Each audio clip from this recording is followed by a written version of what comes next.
Alright, what's going on, guys? Welcome back. We're redoing a battery relocation on the 240 today.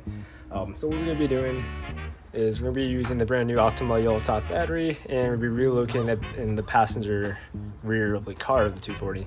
So what we're going to do is we have a battery mount here, which will be mounted to the chassis of the car. And these are actually really good quality, to be honest. This is all aluminum. Straight off of Amazon, you can get it for about $55. Comes with all the hardware for you, just not the mounting bolts. So I'm going to go get the mounting bolts real quick. And what else we got? We got, of course, the hardware for the batteries, so we can actually customize our battery to the length we want and the sizes that we need. We also got 150 amp fuses. Highly recommend you guys put these in if you guys are going to be running relocation.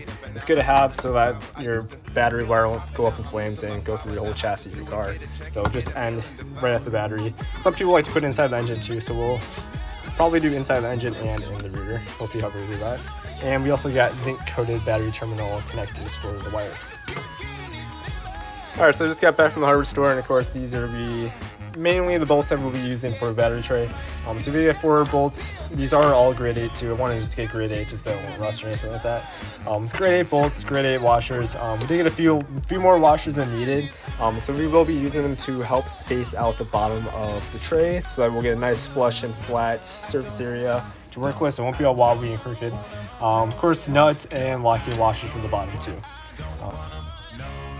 Alright, so on the side of the 240, on the passenger rear side, we'll be using this location for the battery relocation. So we're going to be drilling 4 bolts right around here. This is kind of a hard location to do because you do have a lot of the frame underneath this part of the car. Based off the welds here, you can see too, you do have a cross member in here, and you also have one that leads up top to here. So this is kind of the only location for this spot that you can really drill into to make it work. So we're gonna try to make this work and try to see what we can do to fit it in this spot.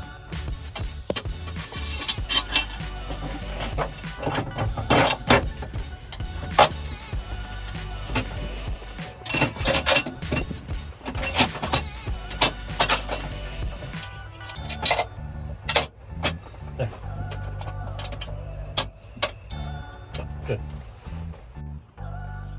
Alright, so we got the battery tray all hooked up to the top. And from the bottom view, this is how we have the bolts all lined up here. And from the bottom, this is how we be running it. We'll be running a nut and a washer with a locking washer in between those two. Alright, so how I'm going to run the wire into the main harness is I'm going to be using the factory post on here basically, so I don't have to remove these fuses or anything like that.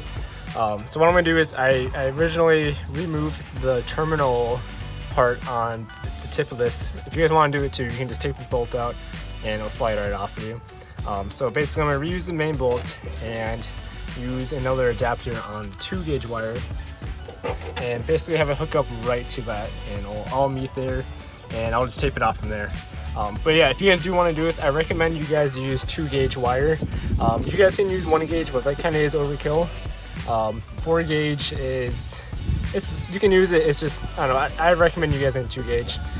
Power will go through it perfectly fine, you guys won't have to worry about anything. But yeah, so we're going to use the same type of adapter that we have on the alternator one, and clip it onto there, and it is a 5/16, and we'll just reuse the bolt, have it all meet up to there, and we'll just run it right through the firewall. So for the battery wire, we're going to run it all the way through the firewall.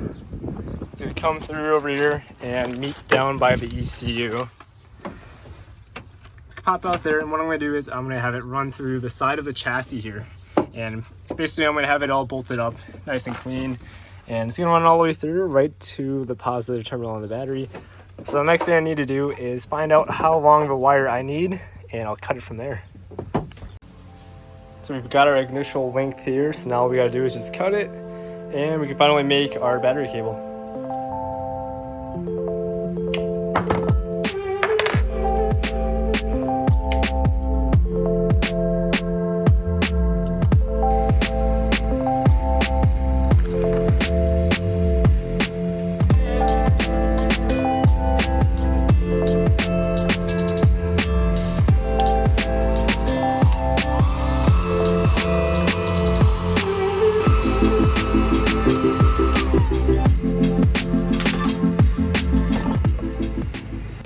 Alright, so I got the first power wire all cut and and finally finished up. Fuse is finally bolted into. All we did is took 2 screws and it's stuck in there now. So what I'm gonna do is I'm gonna run the positive right to it and try to connect the fuse right to it.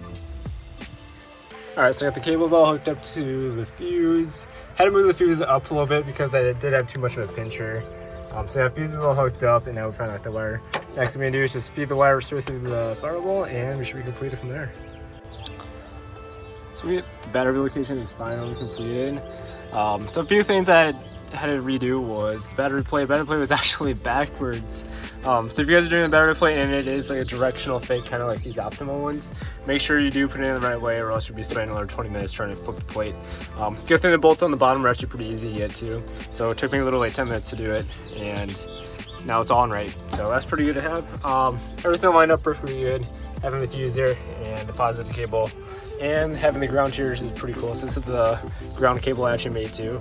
The cool thing about 240s is that there's literally a bunch of bolts all over the back of the car. So it shouldn't be hard for you to find a ground. This is probably the easiest spot for me to have it. So I like how the setup is. And the car finally now has power. Getting one step closer, you guys. Alright guys, I'm going to end the video here. I'm just going to make it a quick short video on basically how to relocate your battery on your Nissan 240SX. Car's coming out really long, really good. It's almost done. I can't wait. It's that much closer to being started and being driven for the first time. So other than that, hopefully you guys learned a lot on how to relocate a battery on your 240. I know personally I wanted to do it on my other one and never had the chance to do this. Finally on this chassis, I was able to do it. So hopefully you guys learn from my mistakes and able to learn from this video and do it onto your own chassis. So other than that, you guys, stick around for the other videos. This car's probably started off in the next 2 videos here. So stay around for that. I can't wait for that, and I'll see you guys around. Peace. Oversized jumper with our underwear out. I'm on the sound, hoodie season, back around, no more summer bounce, let you squeeze out.